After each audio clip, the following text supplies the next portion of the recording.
بسم اللہ الرحمن الرحیم۔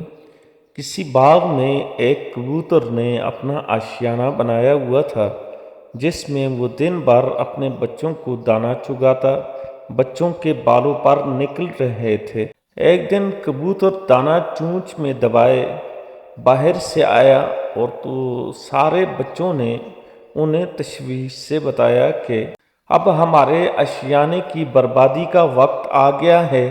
آج باغ کا مالک اپنے بیٹے سے کہہ رہا تھا، پھل توڑنے کا زمانہ آ گیا ہے، کل میں اپنے دوستوں کو ساتھ لاؤں گا اور ان سے پھل توڑنے کا کام لوں گا۔ خود میں اپنے بازو کی خرابی کی وجہ سے یہ کام نہ کر سکوں گا۔ کبوتر نے اپنے بچوں کو تسلی دیتے ہوئے کہا، باغ کا مالک کل اپنے دوستوں کے ساتھ نہیں آئے گا، فکر کرنے کی کوئی بات نہیں۔ اور حقیقتاً ایسا ہی ہوا۔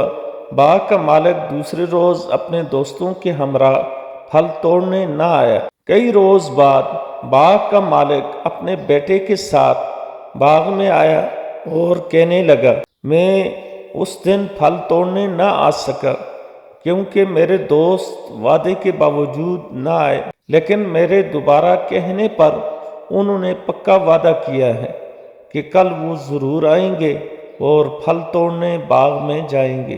کبوتر نے یہ بات بچوں کی زبانی سن کر کہا، گھبراؤ نہیں، باغ کا مالک اب بھی پھل توڑنے نہیں آئے گا، یہ کل بھی گزر جائے گی۔ اسی طرح دوسرا روز بھی گزر گیا اور باغ کا مالک اور اس کے دوست باغ نہ آئے۔ آخر ایک روز باغ کا مالک اپنے بیٹے کے ساتھ پھر باغ میں آیا اور بولا، میرے دوست تو بس نام کے ہمدرد ہیں، ہر بار وعدہ کر کے بھی ٹال مٹول کرتے ہیں اور نہیں آتے۔